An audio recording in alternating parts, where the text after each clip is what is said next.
Welcome to the Fortress of Dorkness, the nerdy nexus for all your geeky needs. I'm your host, Sultan Villarreal. What is the greatest piece of animation in motion picture history?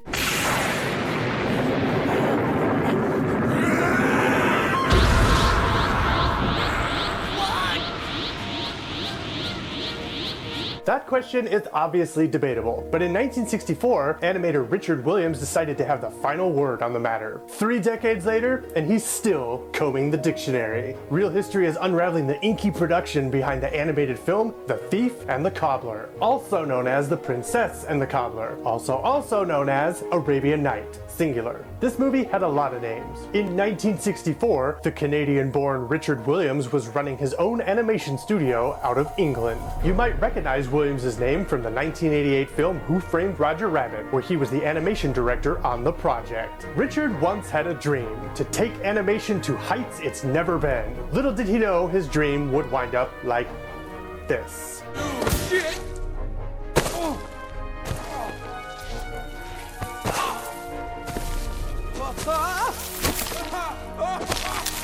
At the time, his studio was working on commercials and film sequences, but Richard was interested in making a feature of his own. His plan was to adapt Mullah Nasruddin, a series of books based on Eastern folklore that he was illustrating at the time. Author Idris Shah approved of the idea, and Dick began working with the Shah Familia. He started taking odd animation jobs, such as animating film titles to raise money for his alleged ripoff. The movie was mainly being financed out of the studio's own pocket. Actors, like me, were brought in to record dialogue, and as per the usual, Vincent Price was brought in to play the film's villain. He would be attached to the film until the bitter end, this being considered his final project. Yes, he died in 1993. Yes, it is only 1964. Need we remind you of the cliff? Yes? Okay, here it is, again.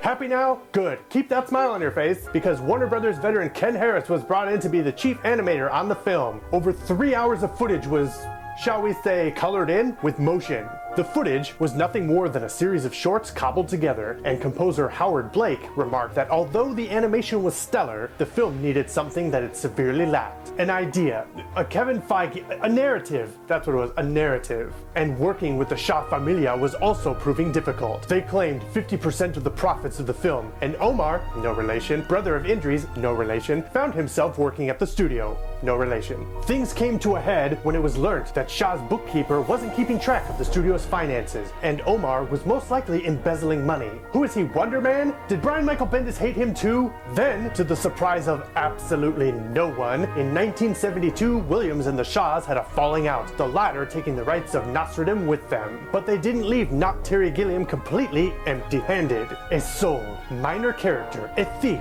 was left with Richard. It was then that Howard Blake, yes, still the composer, turned in a script to Williams, replacing Nasruddin with a cobbler named Tack.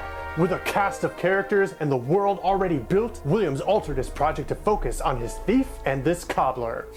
You know, like the title, shut up! Don't make me fire you again! The two characters were envisioned as being mute, in the style of Buster Keaton and Charlie Chaplin being a perfect fool. Through the 70s, the film was boasted about for its deviation from the Disney style of filmmaking. It lacked musical numbers, and the focus was to be on polishing the animation as tightly as possible. Like his bod. Richard became known as a bit of a perfectionist. Perfectionist. Constantly reworking weeks of work to keep improving it. Still without a budget, he continued to endlessly take on jobs he honestly didn't care for to fund his baby. On advice from his friend, he stuck to doing pencil sketches for the film sequences in his free time. Many big players in animation came through the revolving door at Dickey Studio to hone the skills of the animators, including Art Babbitt and Emery Hawkins. In 1979, Prince Faisal of Saudi Arabia was interested in backing the film, and gave the studio a budget of $100,000 to produce a test animation. The completion of this test sequence missed its deadline twice, and ended up nearly tripling its original budget. Needless to say, Prince Faisal canceled his pledge. The silver lining was that the team now had an animated sequence to showcase as a reel for the film. It even screened at Skywalker Ranch. This brings us to the mid to late 80s. Steven Spielberg took notice of Richard's work and brought him in as the animation director on a little project he was producing with Bob Zemeckis, Who Framed Roger Rabbit. Who Framed Roger Rabbit? Richard's advanced animation techniques on Rabbit placed him in the public eye, and suddenly everyone wanted to be a part of a Richard Williams project. Except me, I don't care. Finally, after 2.5 decades in 1989, Warner Brothers and some Japanese investors step in to fund the film, and production actually begins. Don't you worry, this happily ends in tragedy. We know that's why you've stuck around so far. There was one stipulation. In the event that the film was not completed in the time allotted by Warner, a completion bond company was set up to finish the film without Williams. As The Thief and the Cobbler sank deeper into development, Dick's project grew in size, inflating the budget and the man-hours involved. He would often needlessly extend moments to produce more content. It was, after all, his baby. Many around the studio came to the tragic realization that Richard hadn't even finished storyboarding the film, as many of them finished off scenes that they already had. He clearly didn't have the time, having, 30 years and all that. It soon became apparent that the film would not be completed on time.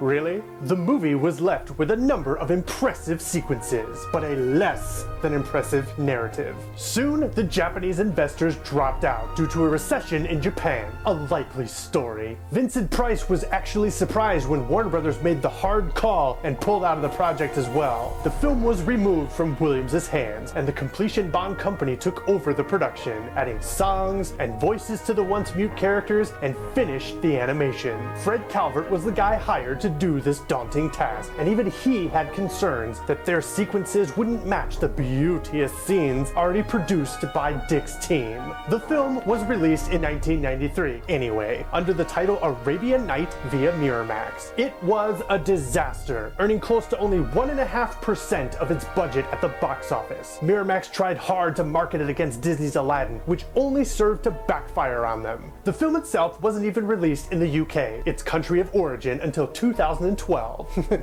Now that's funny. After suffering at the hands of his own creation for 31 years, Williams refuses to speak about the film today. Various cuts have been released over the voyage of time, with Richard's own work print being considered the definitive version. A 2012 documentary by Kevin Schreck called Persistence of Vision was made about the film, ironically receiving more praise than the film it chronicles.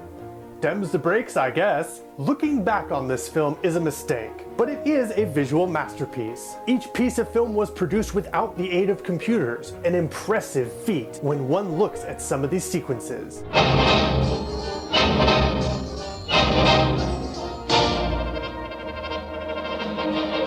Oh my cobblers, it's so beautiful!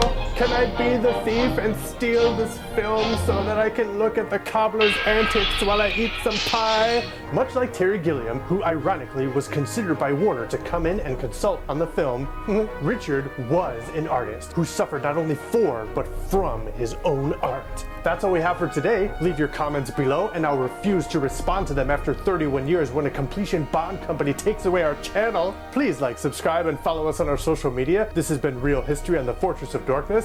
I'm Prince Abubu, and always remember, never fear the dork up here.